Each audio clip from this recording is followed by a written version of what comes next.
This formula changed my trading forever. If you've been struggling with wild swings in your P&L, up one week, down the next, like I was, it's because you don't have one of these, a volatility target. This one formula single-handedly took my portfolio from chaotic swings to consistent, controlled volatility in the span of a few weeks. And it's the thing most traders are completely ignoring or they've never heard of it. A lot of people have been asking me, how can I size my positions and manage risk across multiple strategies as I run over 10 strategies that are fully algorithmic, and also been asking for a deeper breakdown of this. So in this video, let's get into it. Now, the first thing we need to talk about is what is actually volatility. So to make sure we're on the same page about it, I'm going to break down what volatility is, because most traders use the word without really understanding it. Simply put, volatility is just a measure of how much price moves over a given period. So if a stock moves 2% a day on average, it's more volatile than one that only moves 0.5% on a day. Now, there are two main ways to measure this. You've got standard deviation, which measures the data dispersion used for volatility, and you've got average true range, which measures the price range used for volatility as well. Now, ATR looks at the full range of each candle, so the high and the low of it, and the previous close, and then averages that all out. Now, professional quants normally lean more to standard deviation, while retail traders normally use ATR. Honestly, they're measuring kind of the same thing in slightly different ways. And now I've taken this from Robert Carver. He has a great blog called This Blog is Systematic, if I'm not mistaken, and he has actually a topic around this complete conversation, so I'll leave that more to him as he's already written a great blog piece around it. But primarily what he says is that on most future datasets, standard deviation is going to equal ATR times 0.875. This is more an empirical rule of thumb, not a completely universal factor, but this kind of shows how most of the time they're quite similar, and the most important thing is you just pick one and then be consistent with using it. For what we're about to do, either one completely works. Personally, I normally use ATR, just it's been the way I've normally always used it, but you can also use standard deviation as well. Now, the first thing we're going to talk about is volatility stops. So if you've ever set a stop loss at a fixed number, like 2% below your entry or 50 pips below, you're probably doing it wrong, in my opinion. And I don't say that lightly. I used to do the exact same thing. I had many strategies where I would only use 10 points or 5 points of stop loss. And a lot of times they actually looked okay on a backtest. But the biggest issue is a fixed stop treats every market the same.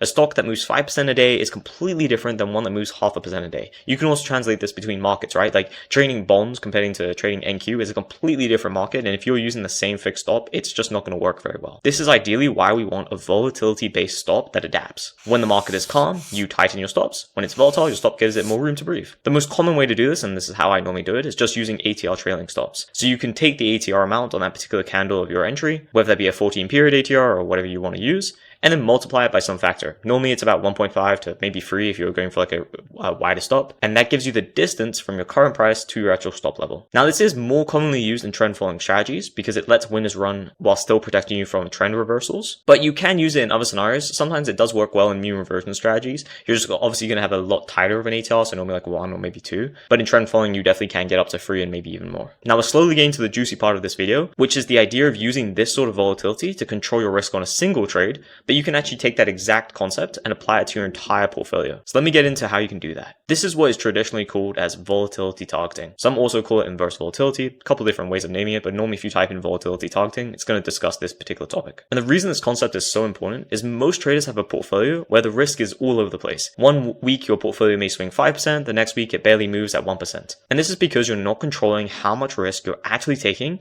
You're just really along the ride with your particular strategies. Volatility targeting completely flips that. Instead of letting the market decide how much risk you're exposed to, you decide. You set a target, for example, at 10% annualized volatility, and you can adjust your exposure so that your portfolio stays as close as possible to that level at all times. And this does bring up really one important topic in trading. You can never really control your return profile, but you definitely can control or at least try and maintain a risk profile. And if you can be in control of something in trading, I would always incentivize to be in control of it. You don't want risk to get out of hand. And if you can control it using methods like this, volatility targeting, it's one thing that can completely change your trading.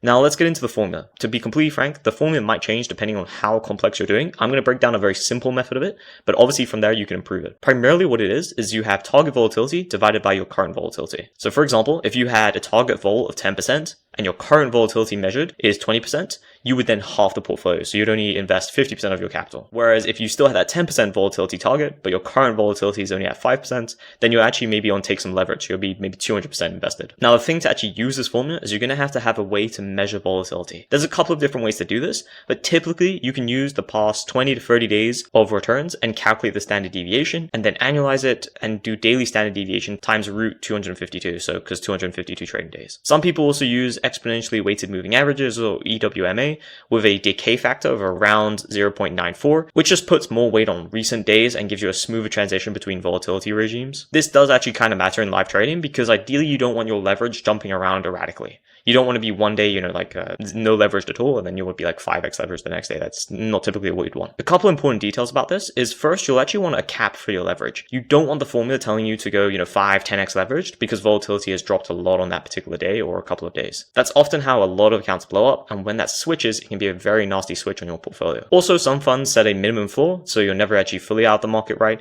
If it's too high volatility, maybe you have a floor of like you're always going to be at least 20% allocated, etc. Second, you don't want to rebalance every single day. Sometimes it does make sense depending on your portfolio, but weekly is also quite common and also keeps costs low because if you're rebalancing every single day, that can add quite a lot of transaction costs to your portfolio. Or even better, and this is what I personally do, I add a no trade band, meaning I only rebalance when my leverage has drifted more than 5 to 10% from my target. This helps cut down transaction costs significantly, which matters more than people think over hundreds of different trades depending on your portfolio and strategies. Now, applying this whole thing on your particular portfolio is going to depend on how you're kind of running your portfolio.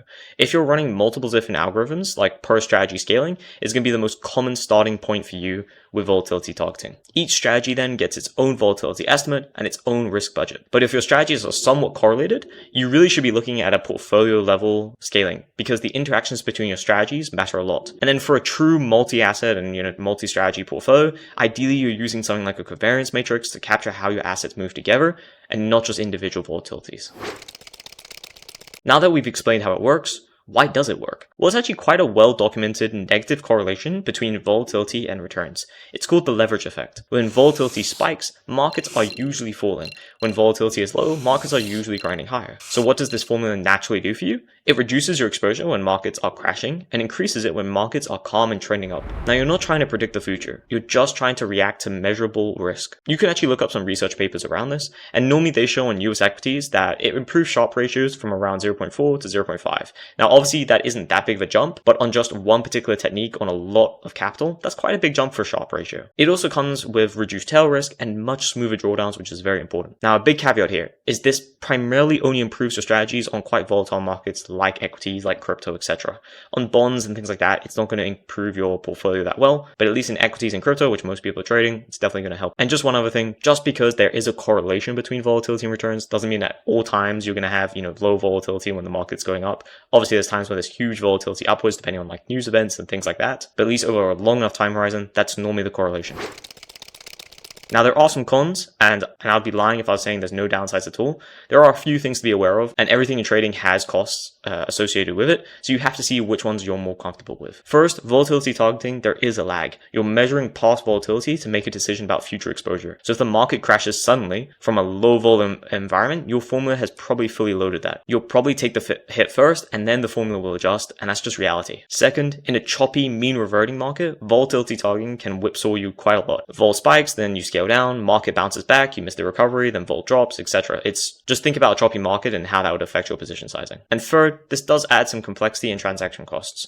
You're rebalancing quite regularly, and if you're trading futures or using leverage, that cost can definitely compound. And lastly, as I sort of mentioned earlier, you have regime shifts. And this is where prolonged low vol environments can lead the formula into you using maximum leverage. And then when that regime flips, especially if it's sudden, you're caught over leveraged and at the worst possible moment. This is why the leverage cap is quite important, and there's different kind of components of how you would actually enter that. Now, personally for me, all these cons, you can somewhat make less, or you can find alternatives to help improve it. And I would still prefer using volatility targeting than just having standard, position sizing where it never adapts to volatility. I think this especially gets important when you're trying to run more than, a couple of strategies, and especially when you're running different markets, because volatility between markets definitely changes a lot. And if you try and treat every market the same, you're going to end up with a lot of bad scenarios. Hope this video helped.